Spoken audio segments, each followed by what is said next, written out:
الحمدللہ والصلاة والسلام علی رسول اللہ وعلی آلہ وصحبہ ومن والہ۔ محترم بھائیوں اور بہنوں، السلام علیکم ورحمۃ اللہ وبرکاتہ۔ سیرت نبوی کورس کے کلاس 5 میں آپ سب کا ہم ویلکم کرتے ہیں۔ اللہ کے رسول صلی اللہ علیہ وسلم کی سیرت، دنیا کے سب سے افضل انسان کی سیرت کے بارے میں سننا، پڑھنا اور اسٹڈی کرنا سب سے بہتر کام ہوگا جس میں ہم مشغول ہوں گے۔ جب اللہ کے نبی صلی اللہ علیہ وسلم کو حکم دیا گیا ایک اللہ کی طرف بلانے کا، اور آپ نے کھلے عام لوگوں کو ایک اللہ کی طرف بلانا شروع کیا، تو کیا ہوا؟ قریش مکہ نے اس دین کے راستے میں طرح طرح کی رکاوٹیں ڈالی، اس ارادے سے کہ یہ دعوت مٹ جائے، اس دعوت کا نام و نشان ختم ہو جائے۔ لیکن اس وقت قریش کے ان فقیروں کو کیا پتہ تھا کہ یہ دعوت مٹنے کے لیے نہیں آئی، بلکہ مٹانے کے لیے آئی ہے، دنیا پہ غلبہ پانے کے لیے آئی ہے۔ هو الذی ارسل رسولہ بالہدی ودین الحق لیظہرہ علی الدین کلہ ولو کرہ المشرکون۔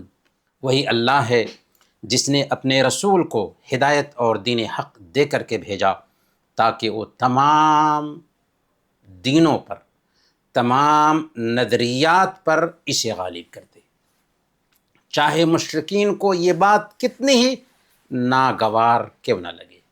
گویا کہ یہ بات واضح ہوئی کہ اسلام غالب ہونے کے لیے آیا ہے۔ اگر کوئی کہتا ہے کہ میں اسلام کو مٹا دوں گا، وہ مٹ جائے گا، اس کا نام و نشان مٹ جائے گا، لیکن قیامت کے دن تک اسلام مٹنے والا نہیں ہے۔ میرے بھائیوں، قریش کی جو سازش تھی اسلام کو مٹانے کے حوالے سے، انہوں نے جو حربے استعمال کیے، ان حربوں کو ہم جان چکے ہیں۔ اس میں سب سے پہلا حربہ ان کا یہ تھا کہ ابو طالب کے پاس آتے ہیں اور اللہ کے نبی صلی اللہ علیہ وسلم کے بارے میں شکایت کرتے ہیں کہ آپ حکم دیجئے اپنے بھتیجے کو کہ اس کام سے رک جائیں، لیکن ابو طالب نے نرم گفتگو کی اور لوٹا دیا ان کو، گویا کہ یہ حربہ بھی ناکام ہوا۔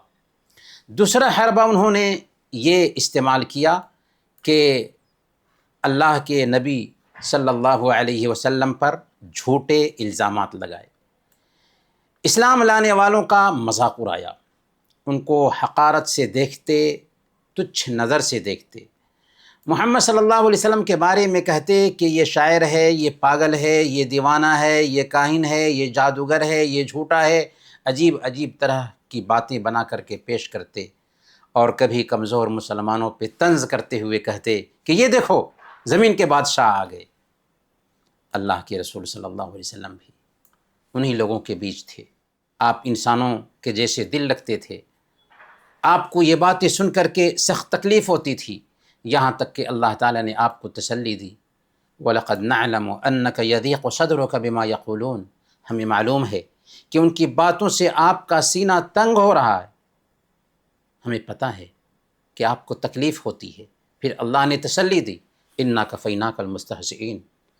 مذاق کرنے والوں اور مذاق اڑانے والوں کے معاملے میں ہم آپ کے لیے کافی ہیں، اور واقعی اللہ تعالیٰ ان سب کے حوالے سے کافی ہو گیا، اور جو کفر کے چیلے تھے ان کو اللہ تعالیٰ نے دنیا ہی میں دکھا دیا کہ اللہ اور اس کے رسول کا مذاق اڑانے کا بدلہ کیا ہوتا ہے۔ میرے بھائیوں، ہم اس سے پہلے بیان کر چکے ہیں کہ قریش آپ کی امانت کی قسمیں کھاتے تھے، آپ کی سچائی کی قسمیں کھاتے تھے، لیکن جب آپ نے لوگوں کو ایک اللہ کی طرف بلایا تو آپ کو پاگل اور دیوانہ کہنے لگے۔ جی ہاں، یہی دنیا کی ریت ہے کہ سماج کے غلط رسم و رواج کے خلاف آواز اٹھائیں تو دنیا والے آپ پہ زیادتی کریں گے، دنیا والے آپ پہ پتھر پھینکیں گے۔ اللہ کے نبی صلی اللہ علیہ وسلم کے خلاف حربے کی ایک ترکیب یہ بھی تھی کہ اللہ کے نبی صلی اللہ علیہ وسلم جب قرآن کی تلاوت کرتے تو شور اور ہنگامہ مچانا شروع کیا، وہ کہتے کہ جب قرآن کی تلاوت ہو، جب محمد صلی اللہ علیہ وسلم لوگوں کو ایک اللہ کی طرف دعوت دے رہے ہوں تو تم خوب شور کرو، ہنگامہ کرو، چلاؤ، تاکہ کوئی ان کی بات نہ سن سکے۔ ان کا حربہ ایک یہ بھی تھا کہ انہوں نے سودے بازی کی۔ اللہ کے نبی صلی اللہ علیہ وسلم کے پاس آئے اور انہوں نے کہا کہ ایسا کریں کہ ایک سال ہم آپ کے معبودوں کی پوجا کر لیتے ہیں، ایک سال آپ ہمارے معبودوں کی پوجا کر لیجئے، ایک دن ہم آپ کے معبودوں کی پوجا کر لیتے ہیں، ایک دن آپ ہمارے معبودوں کی پوجا کر لیجئے۔ اللہ تعالیٰ نے صاف صاف کہہ دیا کہ لکم دینکم ولی دین، تمہارے لیے تمہارا دین، ہمارے لیے ہمارا دین، کفر کے حوالے سے سمجھوتا نہیں۔ ان کا ایک حربہ یہ بھی تھا کہ انہوں نے اللہ کے نبی صلی اللہ علیہ وسلم کو لالچ دینے کی کوشش کی، آپ کو بادشاہ بنا لیں گے، مال و دولت کے ڈھیر آپ کے قدموں تلے بچھا دیں گے، بس یہ کام چھوڑ دیجئے۔ انہوں نے اللہ کے نبی صلی اللہ علیہ وسلم کے پیغام سے لوگوں کو روکنے کے لیے ایک حربہ یہ بھی اپنایا کہ مختلف قصے اور کہانیوں میں ان لوگوں کو پھانسنے کی کوشش کی جو اسلام کا پیغام سننے کی کوشش کرتے تھے۔ قریش کا ایک بدبخت نضر بن حارث تھا جو حیرہ اور شام گیا، وہاں سے لوگ کہانیاں اور رستم اور سکندر کے قصے خرید کر لایا۔ کیوں؟ اس لیے کہ جو لوگ بھی اللہ کے نبی صلی اللہ علیہ وسلم کی بات سننے کے لیے اکٹھا ہوتے، ان کے پاس یہ قصے سناتا، یہ لوگ کہانیاں لے کر جاتا اور محمد صلی اللہ علیہ وسلم کی باتوں سے اس کو دور کرنے کی کوشش کرتا تھا۔ بلکہ باضابطہ اس نے کچھ لونڈیاں خرید رکھا تھا، جس کسی کے بارے میں سنتا کہ یہ اسلام کی طرف مائل ہے، لونڈیوں کو اس کے پاس لے جاتا اور اس سے تاکید کرتا کہ اسے اپنی محبت میں پھانس کر رکھو، اسے خوب کھلاؤ پلاؤ، گانے سناؤ اور اس کا دل بہلاؤ، یہاں تک کہ یہ محمد صلی اللہ علیہ وسلم سے دور ہو جائے۔ ایسی نازیبا حرکتیں کی اسلام سے روکنے کے لیے قریش نے، اسلام کے دشمنوں نے۔ محمد صلی اللہ علیہ وسلم کے خلاف ایک حربہ انہوں نے یہ بھی اختیار کیا کہ کہا کہ قرآن کیا ہے؟ محمد صلی اللہ علیہ وسلم کے خوابوں کی اوٹ پٹانگ باتیں ہیں۔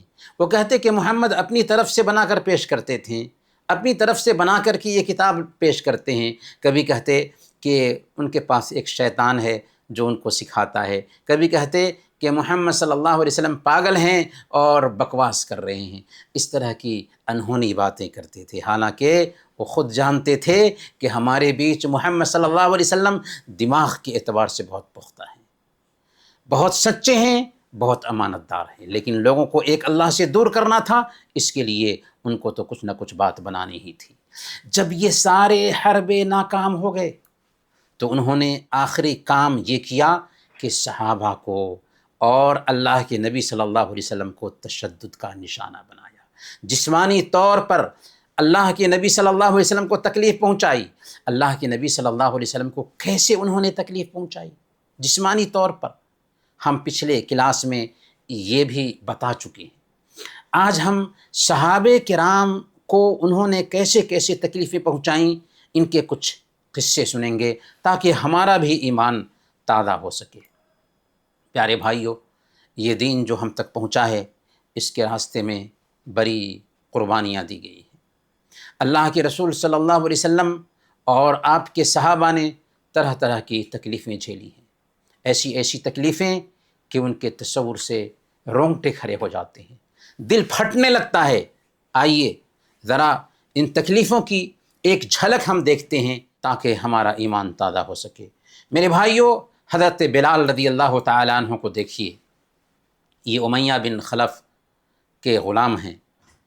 ان کے گلے میں امیہ بن خلف رسی ڈال کر بچوں کے حوالے کر دیتا ہے جو انہیں جانوروں کے جیسے کھینچتے پھرتے ہیں۔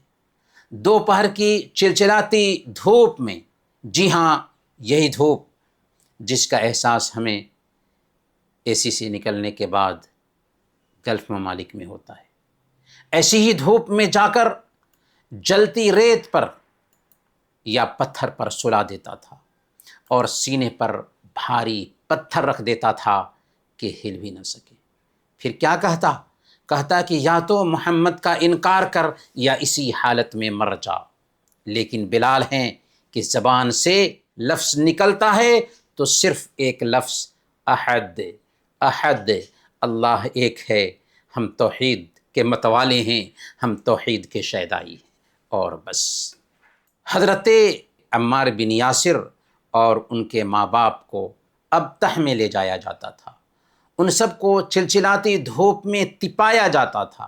اللہ کے رسول صلی اللہ علیہ وسلم کا وہاں سے گزر ہوتا ہے تو اللہ کے نبی صلی اللہ علیہ وسلم کا دل پھٹنے لگتا ہے، لیکن زبان پر یہی الفاظ آتے ہیں، کچھ نہیں کر سکتے تھے، کہتے ہیں صبراً آل یاسر فإن موعدکم الجنہ، یاسر کے پریوار والوں صبر کرنا، تمہارا ٹھکانہ جنت ہے۔ عذاب کتاب نہ لا کر حضرت یاسر رضی اللہ تعالی عنہ اس دنیا سے چل بستے ہیں، اور حضرت عمار رضی اللہ تعالی عنہ کی والدہ سمیہ، کمبخت ابو جہل آپ کی شرمگاہ میں نیزہ مارتا ہے، جس سے اسلام کی پہلی شہیدہ کہلاتی ہیں۔ یہ اسلام کی پہلی شہیدہ ہیں حضرت سمیہ رضی اللہ تعالی عنہ۔ والد بھی تکلیف سہتے سہتے گزر گئے، والدہ بھی اسلام کی پہلی شہیدہ کہلائیں۔ باقی رہے عمار رضی اللہ تعالی عنہ، تو سخت گرمی کے دنوں میں حضرت عمار رضی اللہ تعالی عنہ کو لوہے کی زرہ پہنا دیا جاتا، کبھی سینے پر بھاری پتھر رکھ دیا جاتا، کبھی پانی میں ان کو ڈبویا جاتا۔ ایک دن انہوں نے ان کے مطلب کی بات کہہ دی، دل مطمئن تھا، لیکن جب تکلیف سخت ہوئی اور انہوں نے مجبور کیا کلمہ کفر کہنے کے لیے، تو حضرت عمار رضی اللہ تعالیٰ عنہ کی زبان پر کلمہ کفر آ گیا، فوراً احساس ہوا، گھبرا گئے، اللہ کے نبی صلی اللہ علیہ وسلم کے پاس آئے، شکایت کی کہ یا رسول اللہ، ہماری زبان پر کلمہ کفر آ گیا، اب میں کیا کروں؟ اللہ تعالیٰ نے حضرت عمار رضی اللہ تعالیٰ عنہ کے ایمان کی گواہی دیتے ہوئے یہ آیت کریمہ اتار دی، الا من اکرہ وقلبہ مطمئن بالایمان۔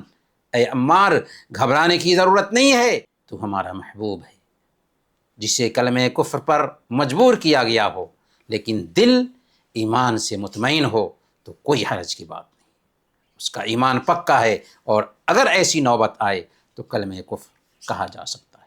تو اس سے پتہ یہ چلا کہ اگر ہم دل میں ایمان رکھتے ہیں لیکن جان کا خطرہ ہے، تو وہ زبان پر اگر کلمہ کفر آ گیا کوئی حرج کی بات نہیں ہے، اس سے اسلام متاثر نہیں ہوگا۔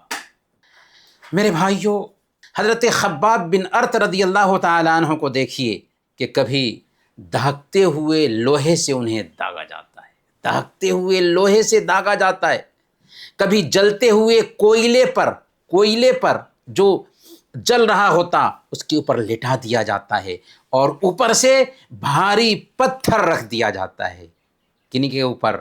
حضرت خباب بن ارت رضی اللہ تعالیٰ عنہ کے اوپر۔ عامر بن فہیرہ رضی اللہ تعالیٰ عنہ کو دیکھیے کہ ان کو اس قدر مارا جاتا ہے، اس قدر مارا جاتا ہے کہ عقل کھو دیتے ہیں، انہیں کچھ نہیں سمجھ میں آتا کہ وہ کیا کہہ رہے ہیں۔ حضرت ابو فقیہہ رضی اللہ تعالیٰ عنہ ہیں، جو بنو عبد الدار کے غلام تھے، ان کو بھی پیر میں لوہے کی زنجیریں پہنا کر کے دوپہر کی دھوپ میں لٹا دیا جاتا ہے، کپڑے اتار دیے جاتے ہیں اور تپتے پتھر پر یا ریت پر لٹا کر بھاری پتھر رکھ دیا جاتا ہے۔ اتنی دیر تک ان کو اس تکلیف سے دوچار کیا جاتا کہ عقل کھو دیتے تھے، لیکن اللہ کی رحمت ہو حضرت ابوبکر صدیق رضی اللہ تعالیٰ عنہ پر کہ انہوں نے مہماگی قیمت دے کر ان غلاموں اور لونڈیوں کو آزاد کیا۔ محترم بھائیوں، ذرا ان لوگوں کو دیکھیے جو امیر تھے، لیکن پھر بھی ایسے لوگوں کو بھی مکہ کے ظالموں نے ستایا اور پریشان کیا۔ حضرت صہیب رومی رضی اللہ تعالیٰ عنہ روم سے آئے ہیں، لیکن مدینہ میں مالدار ہو چکے تھے، ان کو اس قدر تکلیف دی گئی کہ عقل کھو گئے تھے۔ حضرت عثمان بن عفان رضی اللہ تعالیٰ عنہ کو ان کا چچا کھجور سے بنی ہوئی چٹائی میں لپیٹ دیتا تھا، پھر نیچے سے آگ کا دھواں چھوڑتا تھا اور ان کے نتنوں میں ڈالتا تھا، اس طریقے سے ستاتا تھا، عذاب دیتا تھا۔ حضرت مصعب بن عمیر رضی اللہ تعالیٰ عنہ ناز و نعم میں پلے تھے، بہت مالدار گھرانے کے تھے۔ جب وہ نکلتے تو ان کے بدن سے خوشبو پھوٹتی تھی۔ جب انہوں نے اسلام قبول کیا تو ہر نعمت سے محروم کر دیے گئے۔ ان کی ماں نے ان کا کھانا پینا بند کر دیا، گھر سے نکال دیا، بھوک اور سختی کی وجہ سے بالکل وہ سوکھ گئے تھے، لیکن اسلام پر ڈٹے رہے، ایمان کی حفاظت کی۔ تو میرے بھائیوں، یہاں پر پیغام ہے ہمارے لیے کہ اسلام کے راستے میں کتنی بھی تکلیف آئے لیکن وہ ساری تکلیف برداشت کریں گے، کیونکہ ہم بہت بڑے دھنی ہیں۔ ہمیں اللہ تعالیٰ نے ایمان کی نعمت سے مالا مال کیا ہے، ایمان کے سامنے میں دنیا کی ساری نعمتیں ہیچ ہیں، اسی لیے صحابہ نے یہ ساری تکلیفیں برداشت کی۔ اللہ کے نبی صلی اللہ علیہ وسلم کو دیکھیے کہ اللہ کے نبی صلی اللہ علیہ وسلم کو خود تکلیفوں سے دوچار کیا جاتا ہے، اور ان کے دوست حضرت ابوبکر صدیق رضی اللہ تعالیٰ عنہ ہیں کہ ان کو مشرکین نے ایک دن اتنا مارا کہ چہرہ کو دیکھ کر پہچاننا مشکل ہو گیا تھا، بے ہوش ہو گئے تھے، دن بھر بے ہوش رہے۔ رات میں جب ہوش آیا تو سب سے پہلے جانتے ہیں کن کا نام لیا؟ پیارے نبی صلی اللہ علیہ وسلم کا نام لیا، اور نہ کھاتے ہیں نہ پیتے ہیں، یہاں تک کہ نبی پاک صلی اللہ علیہ وسلم کے پاس پہنچنے کی خواہش ظاہر کرتے ہیں، پہنچا دیے جاتے ہیں، تب ان کو اطمینان ہوتا ہے۔ میرے بھائیوں، ایک سوال ہے، آخر اللہ تعالیٰ نے ان صحابہ کی مدد کیوں نہیں کی؟ عام ذہن میں ایک سوال پیدا ہوتا ہے، وہ صحابہ تھے اور ان کے بیچ اللہ کے نبی صلی اللہ علیہ وسلم ہیں، لیکن اتنی ساری تکلیف سے دوچار کیے جا رہے ہیں۔ یہیں پر ہمارے سمجھنے کی بات ہے۔ ہم عام طور پر جو پریشان ہو جاتے ہیں نا تکلیف میں، نہیں، پریشان نہیں ہونا چاہیے۔ اللہ کے نبی صلی اللہ علیہ وسلم ہیں، دنیا کے سب سے افضل انسان ہیں، ان کے بیچ میں صحابہ کو اتنی زیادہ تکلیف سے دوچار کیا جا رہا ہے، اور اللہ کے نبی صلی اللہ علیہ وسلم بھی مدد نہیں کر پا رہے۔ اللہ کی مدد وقتی طور پر نہیں آ رہی ہے، لیکن بعد میں مدد آئی۔ تو اس سے کیا سبق ملتا ہے؟ آئیے اس کو دیکھتے ہیں۔ اس سے سبق یہ ملتا ہے کہ اللہ تعالیٰ جو اللہ کے بندے ہوتے ہیں نا، ان کو آزماتا ہے۔ کیوں آزماتا ہے؟ کھرے اور کھوٹے میں تمیز کرنے کے لیے آزماتا ہے۔ جب ہم اللہ کے راستے پہ لگ جاتے ہیں نا، صحیح بخاری کی روایت ہے، اللہ کے نبی صلی اللہ علیہ وسلم نے بیان فرمایا، من یرد اللہ بہ خیرا یصب منہ، اللہ تعالیٰ کسی کے ساتھ میں بھلائی کا معاملہ کرنا چاہتا ہے تو اس کو تکلیف سے دوچار کر دیتا ہے، کیونکہ اگر سونا کو تپایا نہ جائے تو کھرے اور کھوٹے میں تمیز نہیں ہو سکتا۔ اللہ تعالیٰ ایمان والوں کو تپاتا ہے تاکہ ان کی شان کو بلند کرے، ان کی درجہ کو بلند کرے۔ اللہ تعالیٰ نے قرآن کریم میں بیان فرمایا، احسب الناس ان یترکوا ان یقولوا آمنا وهم لا یفتنون، کیا لوگوں نے یہ سمجھ رکھا ہے کہ صرف اتنا کہنے پر چھوڑ دیے جائیں گے کہ ہم ایمان لائے ہیں اور ان کو آزمایا نہ جائے گا؟ نہیں، ایسا نہیں ہوگا، بلکہ ان کو آزمایا جائے گا۔ وَلَقَدْ فَتَنَّا الَّذِينَ مِنْ قَبْلِهِمْ فَلَيَعْلَمَنَّ اللَّهُ الَّذِينَ صَدَقُوا وَلَيَعْلَمَنَّ الْكَاذِبِينَ، حالانکہ ہم ان سے پہلے بھی لوگوں کو آزما چکے ہیں، جو لوگ ان سے پہلے گزرے ہیں ان کو آزما چکے ہیں، لہذا اللہ ان کو دیکھ کر رکھ کے رہے گا کہ ایمان کے دعوے میں کون سچے ہیں اور کون جھوٹے ہیں۔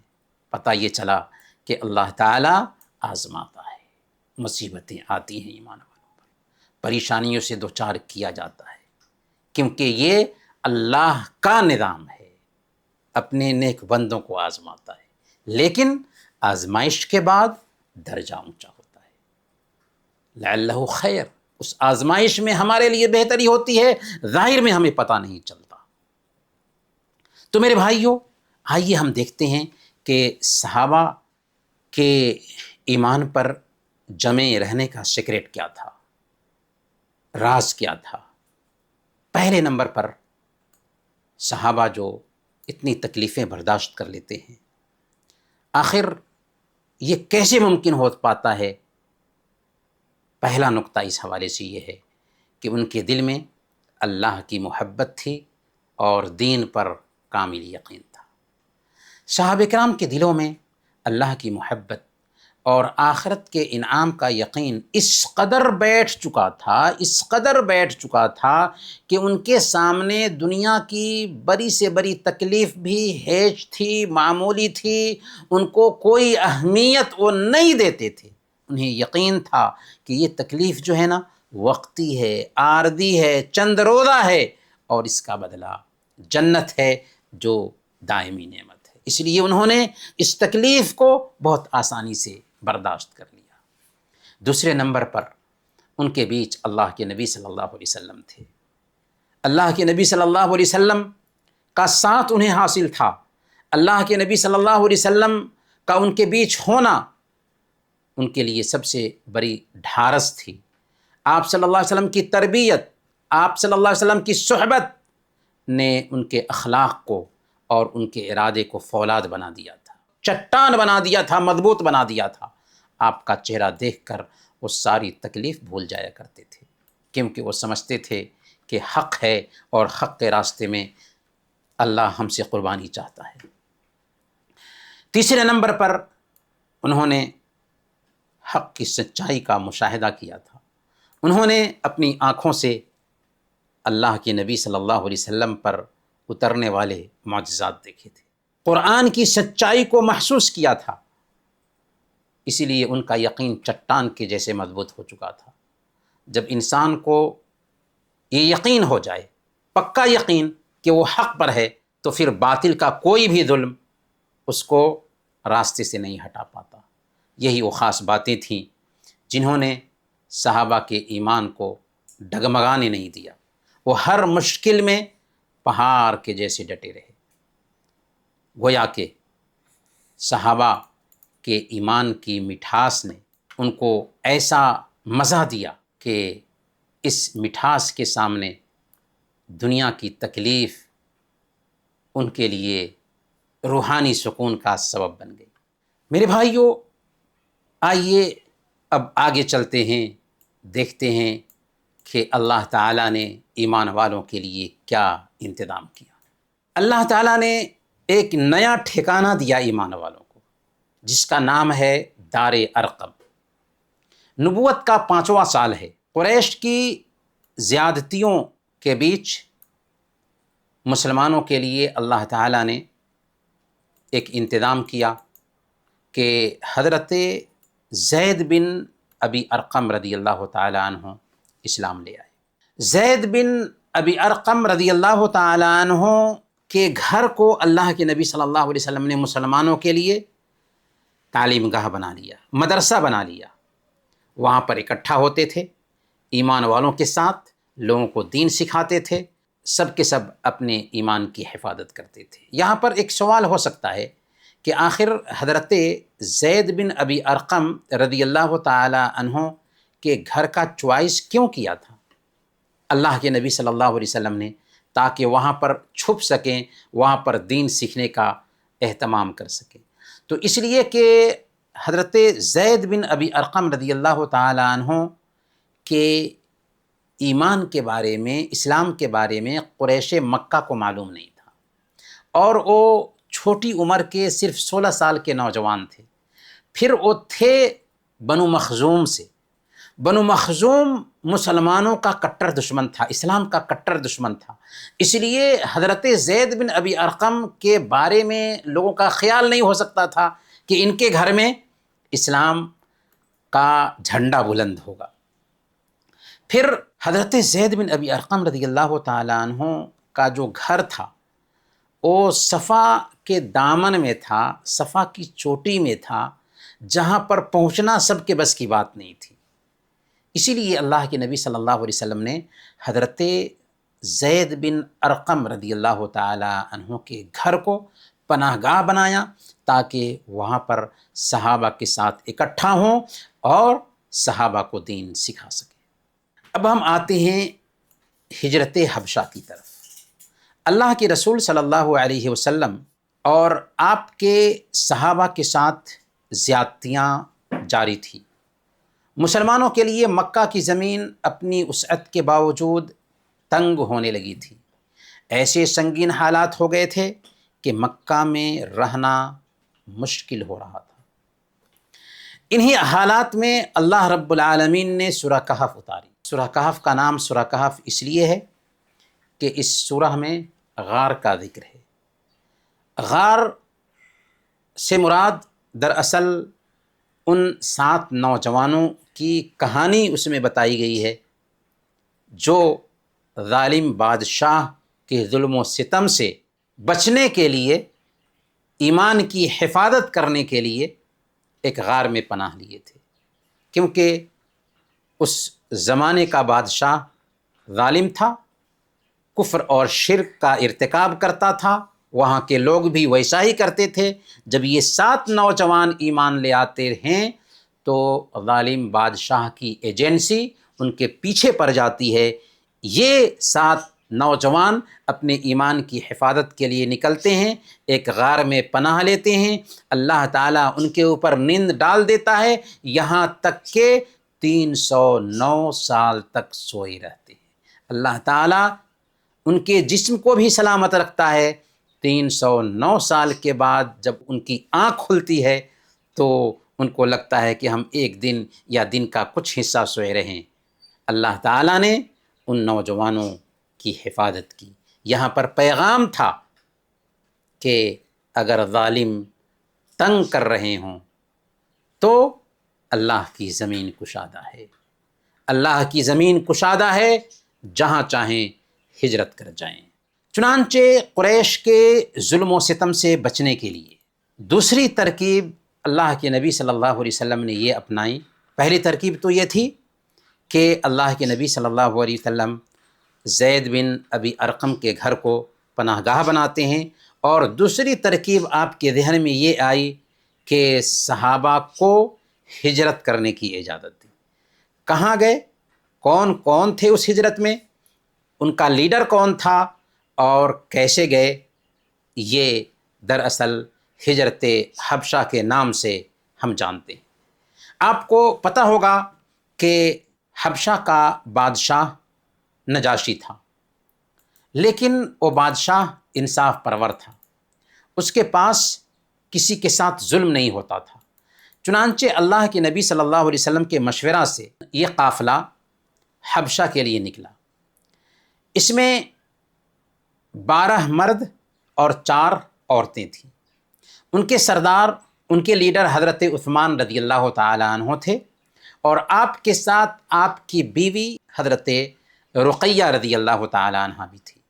یہ لوگ رات کے وقت لوگوں کی نظر سے چھپ کر کے نکلے تھے۔ جدہ کے قریب ایک بندرگاہ کے پاس آئے، اتفاق سے وہاں 2 کشتیاں لگی ہوئی تھیں، ان پر سوار ہوئے اور حبشہ کے لیے روانہ ہو گئے۔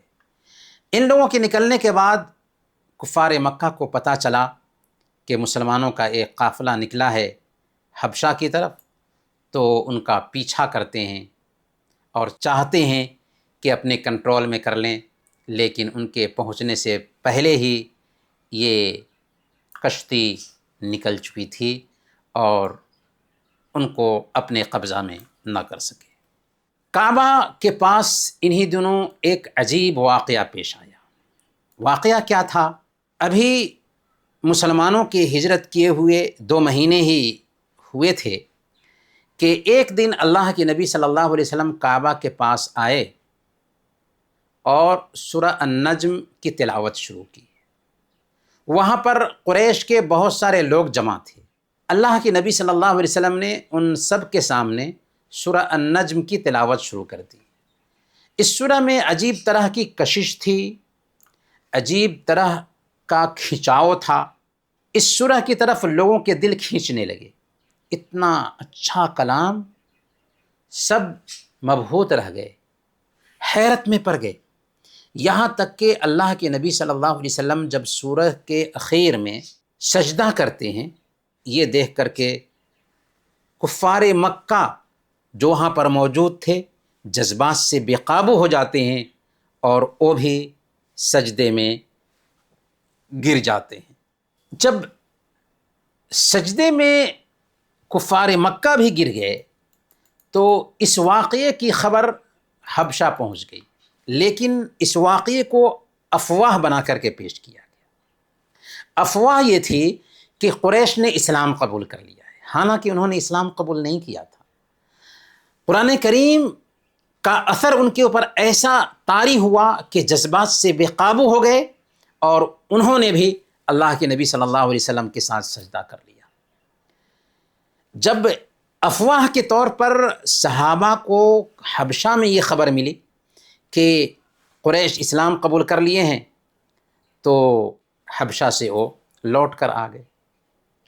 جب قریب مکہ کے آئے تو ان کو پتہ چلا کہ نہیں، یہ افواہ تھی، تو کچھ صحابہ وہیں سے حبشہ لوٹ گئے اور کچھ مکہ پھر دوبارہ لوٹ کر کے آ گئے۔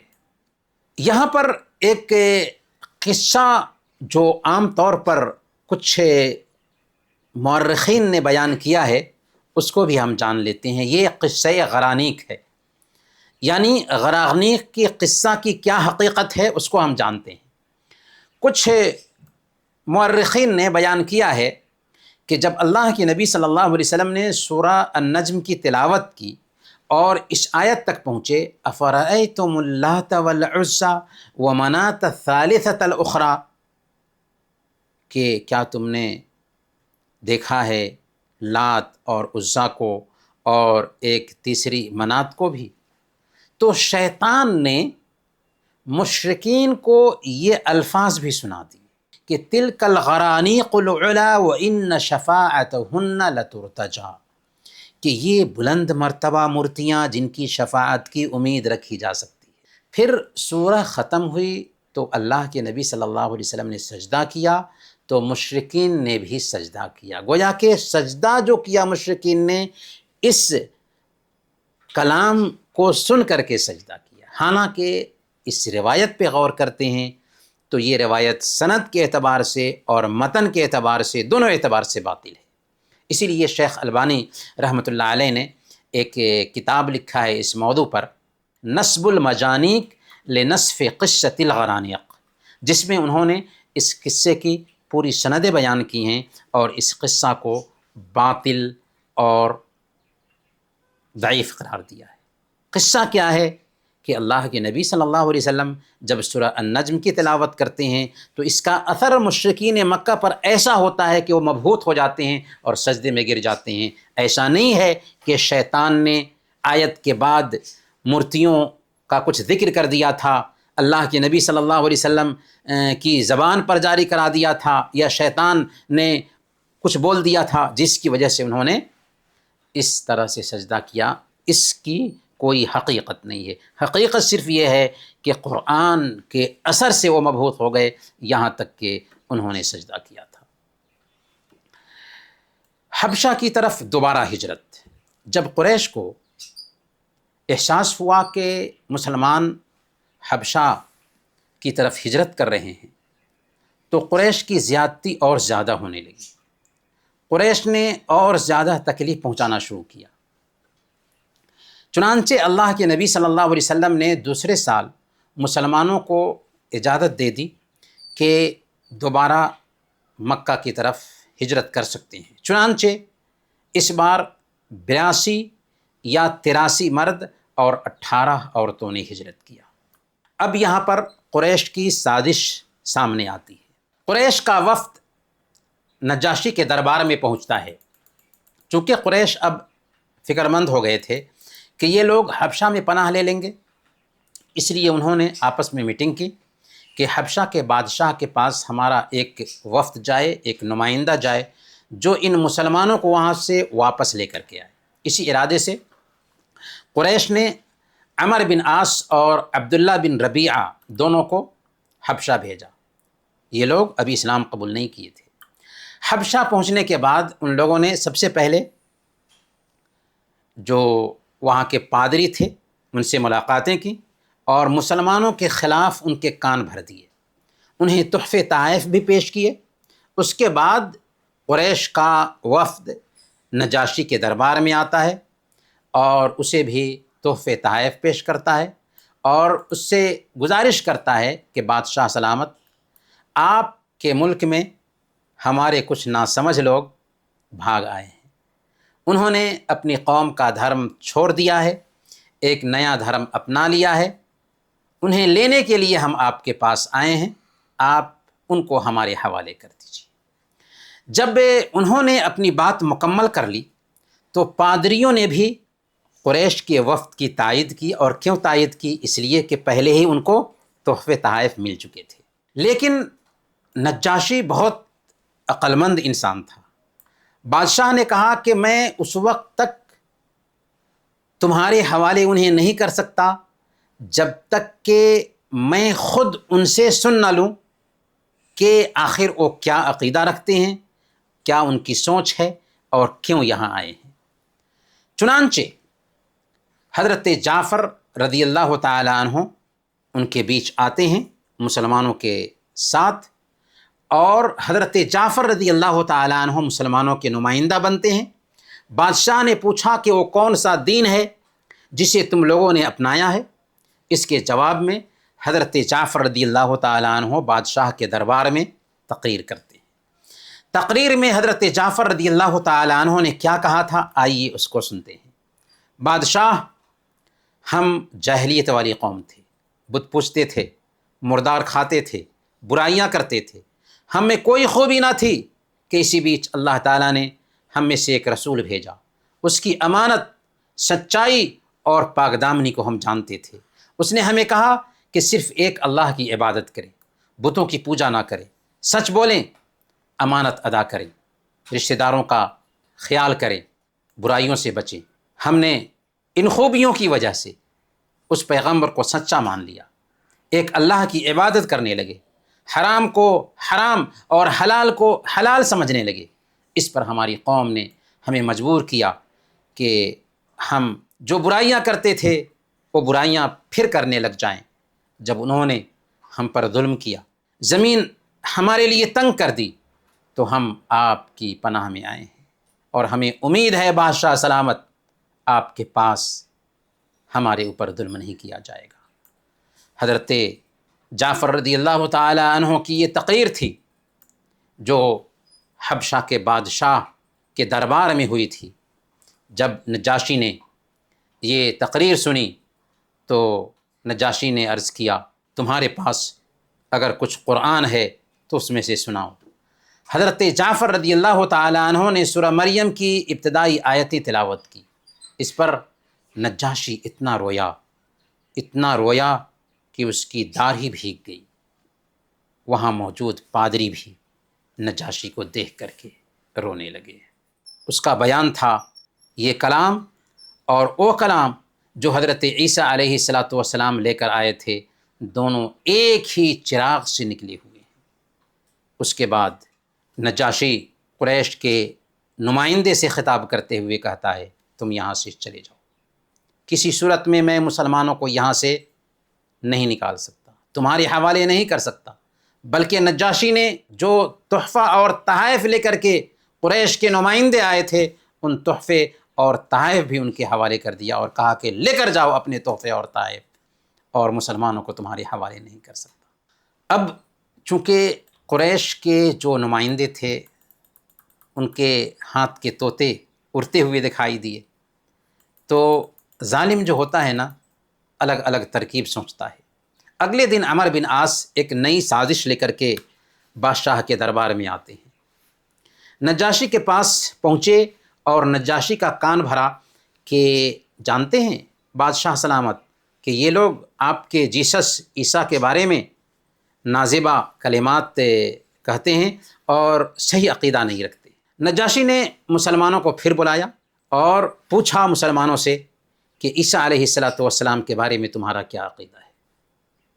حضرت جعفر رضی اللہ تعالی عنہ نے بغیر کسی لاگ لپیٹ کے مسلمانوں کا جو عقیدہ ہے حضرت عیسیٰ علیہ السلام کے بارے میں، وہ سارا عقیدہ ان کے سامنے بیان کر دیا۔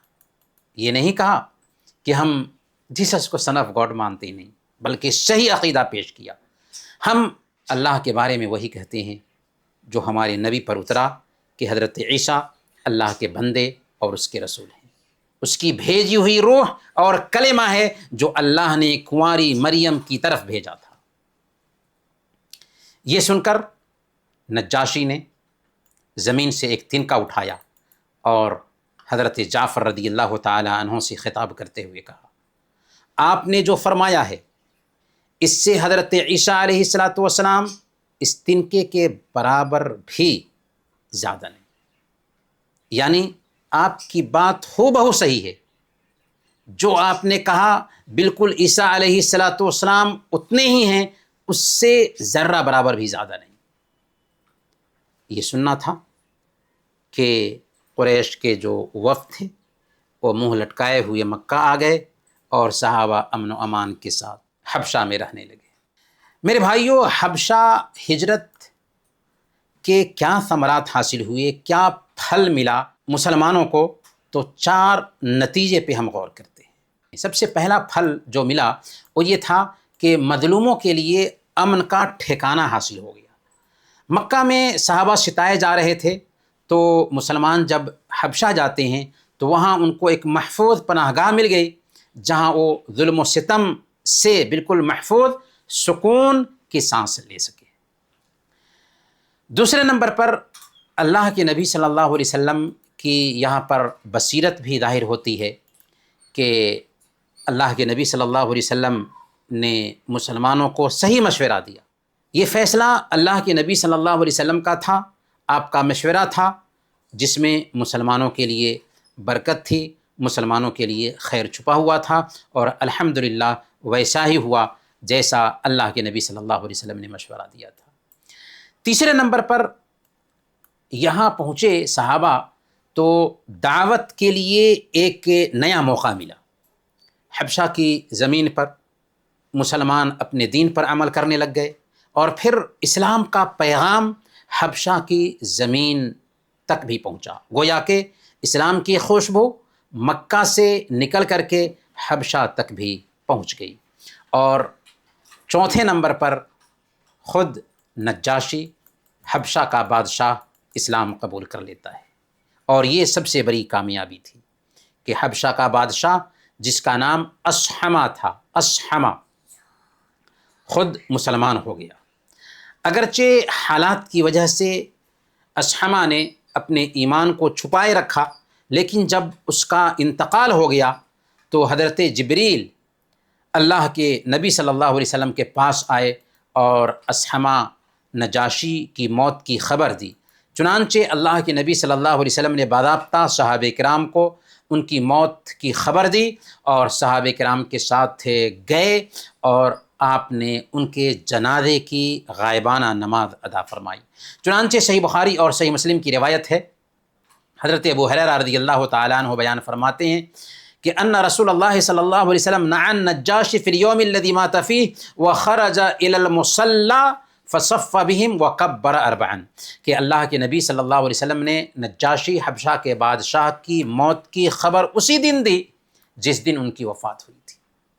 اللہ تعالیٰ نے جبریل امین کو بھیجا اور بتایا نبی پاک صلی اللہ علیہ وسلم کو کہ آج حبشہ کی دھرتی پر نجاشی کی وفات ہو گئی ہے۔ چنانچہ اللہ کے نبی صلی اللہ علیہ وسلم نے صحابہ کرام کو اس موت کی خبر دی، اور صحابہ کرام کے ساتھ گئے اور آپ نے صفیں بنائیں اور 4 تکبیروں کے ساتھ ان کی غائبانہ نماز جنازہ ادا کی۔ اس سے یہ بات معلوم ہوتی ہے کہ اگر کوئی مسلمان ایسی جگہ انتقال فرما جائے جہاں اس کے جنازے کی نماز نہیں ہوئی ہو تو اس کی غائبانہ نماز جنازہ پڑھی جا سکتی ہے۔ غرض کہ حبشہ کی طرف جو ہجرت تھی مسلمانوں کی، اس میں اسلام کی سربلندی ہوئی اور مسلمانوں کو محفوظ قلعہ مل گیا۔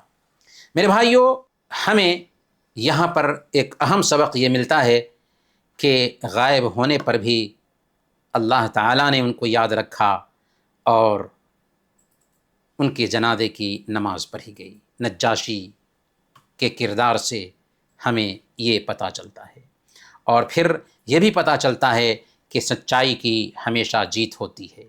یہ بھی پتہ چلتا ہے کہ اللہ تعالیٰ مشکلات میں راستہ نکالتا ہے۔ چنانچہ زید بن ابی ارقم کا گھر مسلمانوں کے لیے پناہ گاہ ثابت ہوتا ہے، اور پھر اس کے ساتھ ساتھ حبشہ کی سرزمین مسلمانوں کے لیے پناہ گاہ ثابت ہوتی ہے۔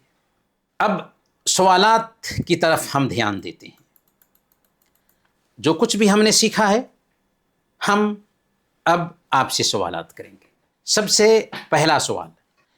پہلا سوال یہ ہے کہ مشرکین مکہ نے دعوت اسلامی کو روکنے کے لیے پہلا حربہ کیا استعمال کیا؟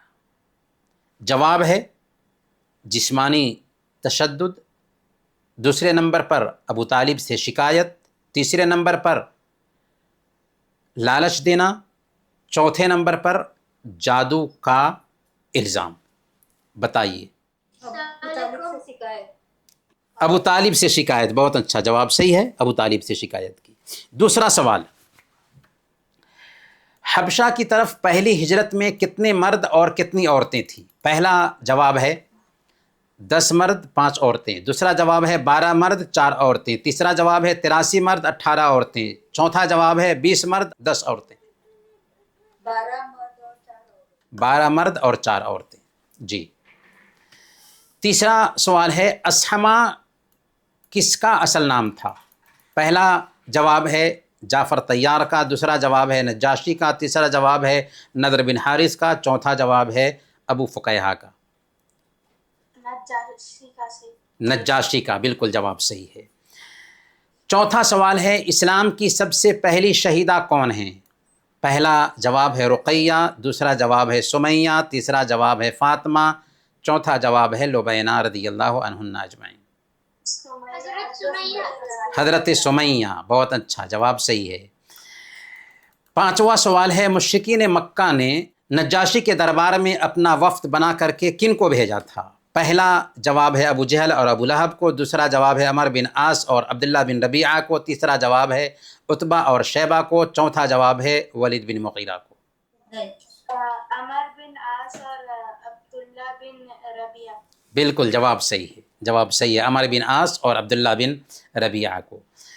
اب دوسرے طرز کا سوال ہے، مختصر سوال ہے، اس پہ دھیان دیجیے۔ دار ارقم کو مسلمانوں نے پناہ گاہ کے طور پر کیوں چنا؟ کوئی 2 وجہ بتائیے۔ کیونکہ وہ جگہ سیف تھی، اور دوسری بات اور مکہ سے دور تھی وہ۔ مکہ سے دور نہیں تھی وہ جگہ، بلکہ مطاف جو ہے نا ابھی جہاں سے طواف کرتے ہیں اسی کے حصے میں وہ جگہ تھی، تو پہاڑی کے کنارے میں تھی وہ جگہ، وہاں پر سب لوگ نہیں جا سکتے تھے۔ اور ایک اہم وجہ یہ بھی تھی کہ ارقم بن ابی ارقم رضی اللہ تعالیٰ عنہ کے اسلام کے بارے میں لوگوں کو پتہ نہیں تھا، اور اسی طریقے سے وہ بنو مخزوم سے تھے، اور بنو مخزوم کے لوگ مسلمانوں کے کٹر دشمن تھے، تو اس لیے ارقم بن ابی ارقم کے گھر کے بارے میں کسی کے ذہن میں بھی نہیں جا سکتا تھا کہ ان کے گھر میں مسلمان چھپے ہوئے ہیں۔ ٹھیک ہے؟ اچھا، آگے کا سوال ہے حضرت بلال رضی اللہ تعالیٰ عنہ کو امیہ بن خلف کس طرح کی تکلیفیں دیتا تھا؟ شیخ حضرت بلال رضی اللہ تعالیٰ عنہ کو وہ گرم لیٹ پہ لٹا دیتے تھے ننگا کر کے، اور بھاری پتھر سینے پہ رکھتے تھے۔ جی، بہت اچھا، بہت اچھا، تپتی ریت میں بھاری پتھر سینے پہ رکھ دیتے تھے۔ آج ہم دیکھ سکتے ہیں گلف میں گرمی کے دنوں میں کیسی گرمی ہوتی ہے، اس کے باوجود تپتی ریت پر لٹا دینا اور بھاری پتھر سینے پر رکھ دینا کیسی تکلیف ہے، اس کا اندازہ ہم لگا سکتے ہیں۔ آگے کے سوالات ہیں، حبشہ سے مسلمانوں کی مکہ واپسی کی افواہ کس واقعے کے بعد پھیلی؟ کون سا واقعہ پیدا ہوا تو حبشہ سے مسلمان پھر مکہ لوٹ کر آ گئے تھے؟ کسی کے پاس جواب نہیں؟ ہاں چلیں بتائیں، آپ ہی بتائیں۔ محمد صلی اللہ علیہ وسلم، جب ہم بولتے ہیں نا صلی اللہ علیہ وسلم نہیں بولیں گے، محمد صلی اللہ علیہ وسلم یا اللہ کے نبی صلی اللہ علیہ وسلم۔ جی، جب محمد صلی اللہ علیہ وسلم محمد صلی اللہ علیہ وسلم جب سورہ پڑھے تھے قریش کے سامنے، کون سی سورہ تھی وہ؟ سجدہ کرے تھے سورہ مریم، سورہ نہیں، سورہ مریم نہیں، بلکہ سورہ النجم۔ سورہ مریم کی تلاوت جعفر رضی اللہ تعالیٰ عنہ نے حبشہ کے بادشاہ کے دربار میں کی تھی، جبکہ اللہ کے نبی صلی اللہ علیہ وسلم مکہ میں سورہ النجم کی تلاوت کر رہے تھے، تو سورہ النجم کی تلاوت سن کر کے مکہ کے جو لوگ تھے اس قدر متاثر ہوئے کہ اللہ کے نبی صلی اللہ علیہ وسلم سورہ کے اینڈ میں جب سجدہ کرتے ہیں نا تو ان لوگوں نے بھی سجدہ کیا۔ تو یہ افواہ جو ہے نا حبشہ پہنچی کہ مکہ کے سارے لوگوں نے اسلام قبول کر لیا ہے، تو اب وہاں سے جو لوگ حبشہ میں تھے یہ سن کر کے مکہ آئے، مکہ کے قریب پہنچتے ہیں تو پتہ چلتا ہے کہ نہیں، یہ تو افواہ تھی۔ ٹھیک ہے جی شیخ۔ جی۔ اچھا، اگلا سوال ہے، قصے غرانیق کی شرعی حیثیت کیا ہے؟ غرانیق کا قصہ کیا ہے؟ کون جواب دیں گے؟ دیکھیں، مختصر جواب اس کا یہ ہے کہ جب مشرکین نے سجدہ کیا تو کچھ اتہاسکار یا ہسٹری لکھنے والوں نے یہ کہا ہے کہ اللہ کے نبی صلی اللہ علیہ وسلم آیت پڑھ رہے تھے، اسی بیچ میں شیطان نے آپ کی زبان سے تلک الغرانیق العلا وان شفاعتہن لترتجی بولوا دیا، یا شیطان نے بول دیا، جسے سن کر کے مشرکین نے سجدہ کیا کہ غرانیق ان کے بت تھے اور ان کے بت کا نام آ گیا تھا، اس لیے انہوں نے سجدہ کیا۔ حالانکہ یہ جو روایت ہے بکواس ہے، غلط ہے۔ صحیح بات یہ ہے کہ مشرکین نے جو سجدہ کیا سورہ نجم کی تلاوت سے مبہوت ہو کر کے کیا، اس لیے نہیں کیا کہ غرانیق یا ان کے معبودوں کا شیطان نے ذکر کر دیا جس کی وجہ سے انہوں نے سجدہ کیا۔ یہ بات غلط ہے۔ صحیح بات یہ ہے کہ قرآن کا اثر ان کے اوپر طاری ہوا جس کی وجہ سے انہوں نے سجدہ کیا۔ تو غرانیق کا جو قصہ ہے یہ باطل ہے، یہ غلط ہے، اسے یاد رکھنا چاہیے۔ اچھا، ایک سوال ہے، نجاشی کے دربار میں حضرت جعفر رضی اللہ تعالیٰ عنہ نے حضرت عیسیٰ علیہ السلام کے بارے میں کیا عقیدہ پیش کیا تھا؟ سورہ مریم، جی، سورہ مریم کی تلاوت کی اور یہ عقیدہ پیش کیا کہ حضرت عیسیٰ علیہ السلام اللہ کے بندے اور اس کے رسول ہیں، اللہ کی روح ہیں، اللہ کا کلمہ ہے جو اللہ تعالیٰ نے حضرت مریم علیہ السلام کے اندر ڈالا تھا۔ تو بالکل وہی عقیدہ پیش کیا جو اسلام کا ہے، سمجھوتا نہیں کیا ان سے۔ جی، آگے دیکھتے ہیں، قریش نے اللہ کے نبی صلی اللہ علیہ وسلم کی دعوت کو دبانے کے لیے جو مختلف حربے استعمال کیے ان کی تفصیل بیان کیجیے۔ کیا کیا حربے تھے؟ ہم جواب دے دیتے ہیں۔ سب سے پہلے الزام لگایا، دوسرے نمبر پر لالچ دیا، تیسرے نمبر پر سودا بازی کی، چوتھے نمبر پر شور اور ہنگامہ بھی کیا کہ قرآن کی تلاوت ہو رہی ہے، نبی صلی اللہ علیہ وسلم لوگوں کو ایک اللہ کی طرف بلا رہے ہیں تو شور اور ہنگامہ کرتے تھے کہ کوئی ان کی طرف دھیان نہ دے، یہاں تک کہ جسمانی تکلیف بھی دی۔ آگے کا سوال ہے کہ صحابہ کرام کی ثابت قدمی کہ وہ 3 راز کون سے تھے جنہوں نے انہیں پہاڑ جیسا حوصلہ دیا؟ پہلے نمبر پر ایمان کی مٹھاس انہوں نے پائی تھی، دوسرے نمبر پر آخرت کا ان کو اتنا یقین تھا کہ دنیا کی تکلیف کو معمولی اہمیت دیا، اور تیسرے نمبر پر نبی پاک صلی اللہ علیہ وسلم سے سچی محبت جو تھی اور نبی پاک صلی اللہ علیہ وسلم کی صحبت جو حاصل تھی، اس کی وجہ سے اس تکلیف کو انہوں نے معمولی سمجھا۔ آگے دیکھتے ہیں کہ نجاشی کے دربار میں حضرت جعفر رضی اللہ تعالیٰ عنہ کی تقریر کا خلاصہ اپنے الفاظ میں بیان کریں کہ انہوں نے اسلام سے پہلے اور بعد کی زندگی کا نقشہ کیسے کھینچا۔ کیا بولا حضرت جعفر رضی اللہ تعالیٰ عنہ نے؟ کہا کہ ہم مورتیاں پوجتے تھے، کمزوروں کو ستاتے تھے، برائیوں میں مبتلا تھے، پھر اسی بیچ اللہ تعالیٰ ہمارے بیچ ایک نبی کو پیش کرتے ہیں جو ایک اللہ کی طرف ہم کو دعوت دیتے ہیں، سچائی اور امانت داری اختیار کرنے کا حکم دیتے ہیں، پڑوسیوں اور رشتہ داروں سے اچھا سلوک کرنے کا حکم دیتے ہیں، تو ہم یہ کام کرنے لگیں جس کی وجہ سے ہماری قوم ہم سے دشمنی کرنے لگی اور ہمارا جینا دوبھر کر دیا، جس کی وجہ سے ہم آپ کے پاس آئے ہیں۔ ہجرت حبشہ کے 4 بڑے فائدے بیان کیجیے۔ پہلا فائدہ کیا ہوا کہ مسلمانوں کو شانتی اور سرکشا ملی۔ دوسرا فائدہ یہ ہوا کہ مکہ سے باہر اسلام کا سندیش پہنچا۔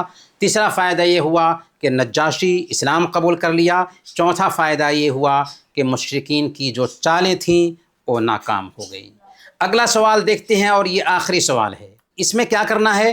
اس میں fill in the blanks, خالی جگہوں کو بھرنا ہے. پہلے نمبر پر حضرت عثمان رضی اللہ تعالیٰ عنہ کو ان کا چچا کی چٹائی میں لپیٹ کر دھوئیں کی تکلیف دیتا تھا. کس چیز کی چٹائی میں؟ کھجور کی چٹائی میں. جی کھجور کی چٹائی میں. دوسرا سوال ہے وہ کون سے صحابی ہیں؟ وہ صحابی ہیں جن کی پیٹھ دہکتے ہوئے کوئلوں سے داغی گئی. کون ہیں وہ؟